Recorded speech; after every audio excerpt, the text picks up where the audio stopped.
You were tuned in to G5 Jeff TV. Hit the subscribe button, hit the like button, hit the share button as you come on in. Coming off of this weekend's fights, Danny Jacobs, Gabriel Rosado, DAZN main event went down this past Friday.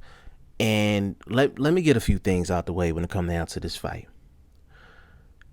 I was going to put a video up before the fight saying that this fight should get more attention than it was.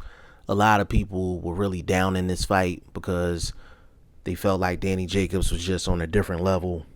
Why are you giving Gabe Rosado this opportunity, this, that, and the third? They've been trash talking for months. Even before the Danny Jacobs and Chavez Jr. fight. And I actually was going to make a video and defend Danny Jacobs and Chavez and Gabe Rosado.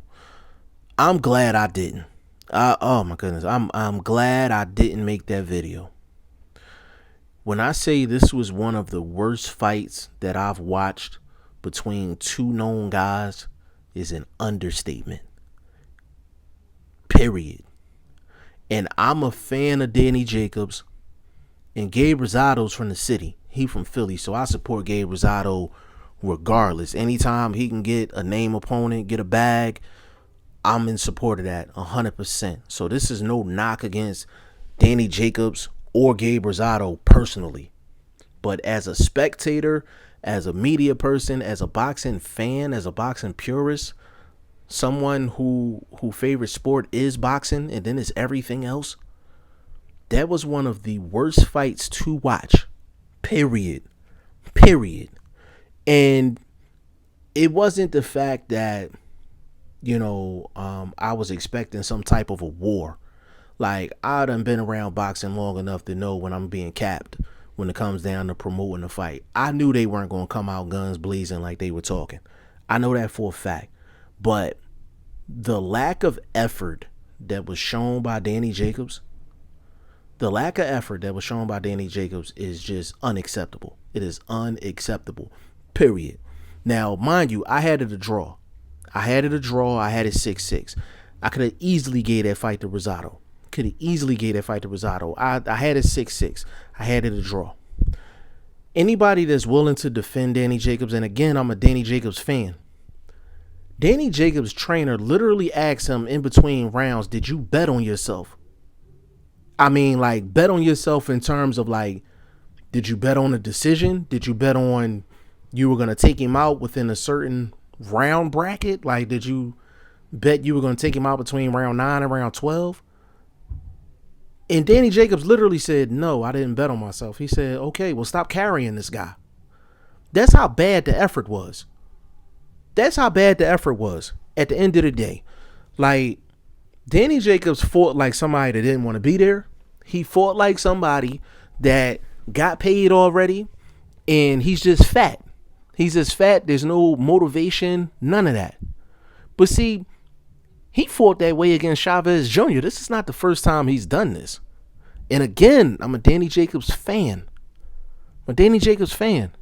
But his effort was unacceptable, horrible in this fight. And as far as Gabe Rosado was concerned, Gabe sees what's going on in this fight. Things is going his way in terms of pace, things like that. And for Gabe Rosado, and again, I'm a Gabe Rosado fan, how many fights do you have to be in where the last 3 rounds, the fight is hanging in the balance, and you don't mash on the gas? You don't step it up.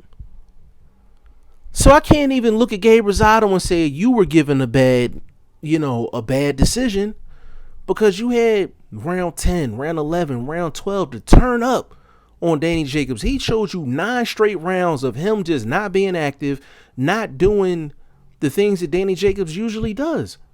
So why not turn up in the last 3 rounds? And I'm talking like mash on the gas turn up. And Gabe didn't do it. It was right there for the taking, and he did not do it. Point blank, period. Gabe Rosado fought well, but he didn't mash on the gas in them last 3 rounds to take it. It's one thing to be in a fight. It's a whole nother thing to take a fight from somebody. Gabe didn't. You know what I'm saying? And this is a fan of both guys talking. So there's no hate involved. There's no hate involved, period.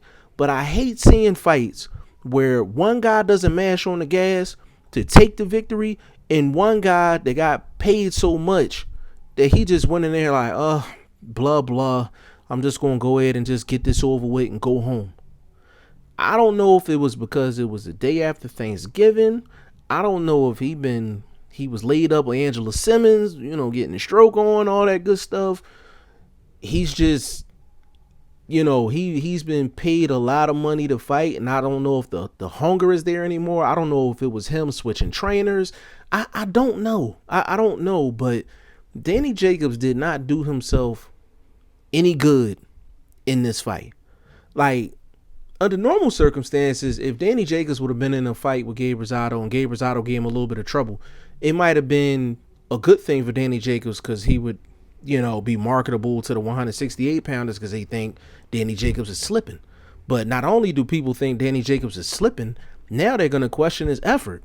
So is Danny Jacobs' name big enough to get a Caleb Plant now? You know what I'm saying? Guys like that at 168 pounds, like, are they going to want to be bothered with Danny Jacobs after this performance? Now, me personally, I think so. I think he'll still get those fights, but there's going to be people that's going to be asking that question.